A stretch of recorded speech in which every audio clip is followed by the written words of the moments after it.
Koala, the quiet dreamer of the eucalyptus trees. High in the treetops of Australia, where the wind rustles through gum leaves and the sun filters softly through silvery branches, a small gray shape curls up on a forked limb. Round ears twitch gently. A black but nose rests between closed eyes.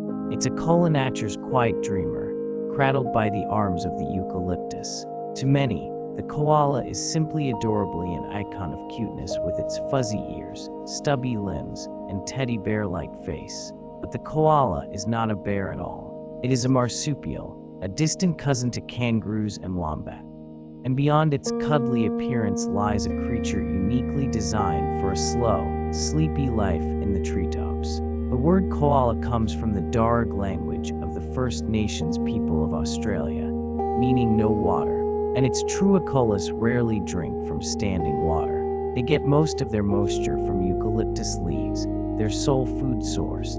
Eucalyptus might be toxic to most animals, but koalas have developed a highly specialized digestive system, including a long cecum that helps break down the tough, fibrous, oily leaves. They are picky eaters, choosing only certain species of eucalyptus out of hundreds, and even preferring specific individual trees. Because eucalyptus leaves are low in nutrients and energy, koalas have adapted a lifestyle of extreme conservation. They sleep between 18 and 22 hours a day, waking only to feed or shift position. With slow movements and almost meditative stillness, they embody a kind of peace, never rushing, never panicking. The koala doesn't run through the world, it floats through it.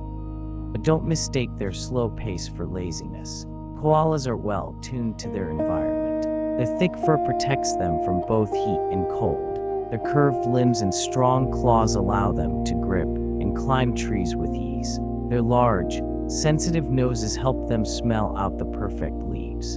Even their rear ends are padded with extra cartilage, making it more comfortable to sit in the crooks of trees for hours. Each koala has a home range, a set of trees it knows well and returns to regularly. Within these overlapping territories, they communicate through low grunts, bellows, and scents left behind on branches.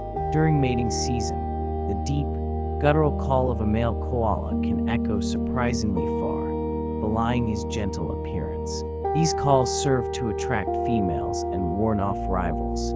It's a rare burst of energy in a life otherwise defined by stillness.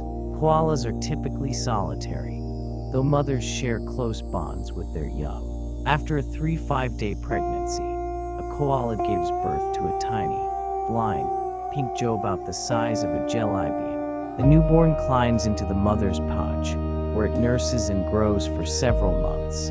Later, the joey rides on her back, learning the world of trees one branch at a time. The mother's patience is quiet but immense. She teaches not with words or instruction, but simply by being. But this tranquil life is under threat. Koalas once roamed much of Australia's eastern forests, but today, their numbers have dropped drastically due to habitat loss, bushfires, disease, and climate change. Urban expansion has carved up their forests into disconnected patches. Roads and fences disrupt their movements. Domestic dogs and car accidents take their toll. And in some areas, over 50% of wild koalas are infected with chlamydia, which can cause blindness, infertility, and death if untreated.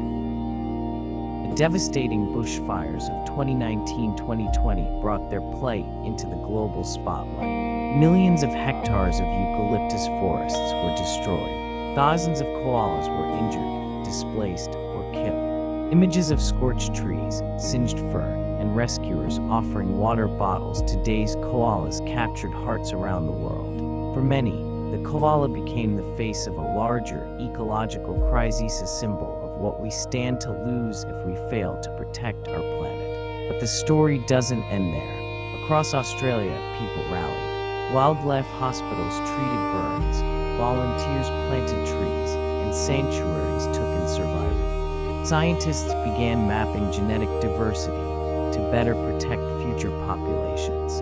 Indigenous communities shared ancient land knowledge to guide new conservation strategies. And slowly, painfully, hope returned. Koalas are now listed as endangered in several Australian states. And while their future is uncertain, it is not hopeless. They are resilient creatures, shaped by millions of years of adaptation. Give them trees, space, and clean air, and they will climb again. Their story is a reminder that even the quietest animals deserve a voice. There's a special magic in seeing a wild koala for the first time. Up in the branches, perfectly still, eyes half closed in a eucalyptus daydream. It seems more spirit than animal. Children point and whisper. Adults smile and fall silent.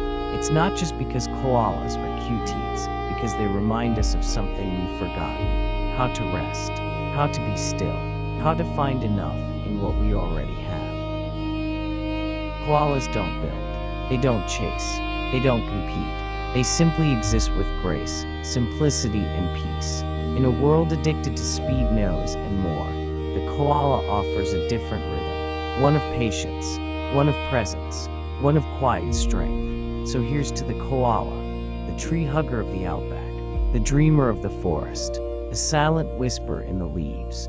May we learn to listen to their silence, to respect their trees, and to honor the small, still lives that carry great meaning. Because in their slowness, in their softness, in their sleepy, steady breath, lies a kind of wisdom the world desperately needs.